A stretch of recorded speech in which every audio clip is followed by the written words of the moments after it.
ईमान और अमल साले। अगर ईमान और अमल साले होगा तो जन्नत मिलेगी।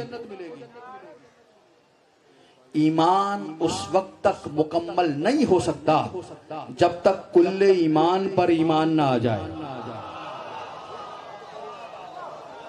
मैं रुक गया।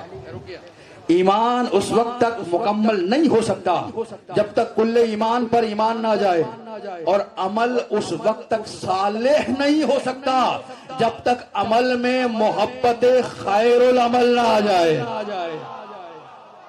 अब जो जानते हैं ये खैरुल नहीं बता रहे, ईमान और अमल साले ये करोगे तो जन्नत है, ईमान और अमल साले के बाद जन्नत है। लेकिन यही फर्क है दुनिया वालों में और अली वालों में, जो सारी जिंदगी ईमान और अमल साले के बाद जन्नत ले वो कहलाता है उम्मती, और जो 3 रोटियां खैरात करे और हालाता में जन्नत का मालिक,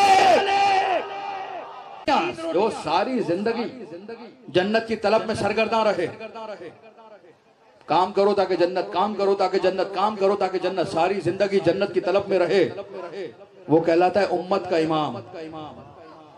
जाते जाते भी कहता है जाओ बेटा लिखवा के ले आओ। पीछे बैठे हुए मेरे सारे मोहतरम सुनने वाले, एक एक मौजूद शख्सियत साहिबान इल्म इज्जतदार लोग मेरे सामने बैठे हुए, मजलिसी लोग एक एक मोहतरम मेरे सामने बैठा हुआ है, जो सारी जिंदगी जन्नत की तलब में सरगर्दा रहे वो कहलाता है उम्मत का इमाम। और जो जमीन पर बैठकर मलका जुबैदा को जन्नत का घर बना के बेच दे वो कहता है अली का गुलाम।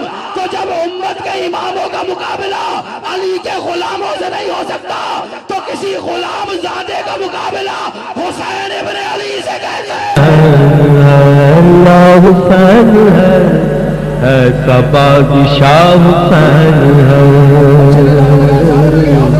है का बादशाह हुसैन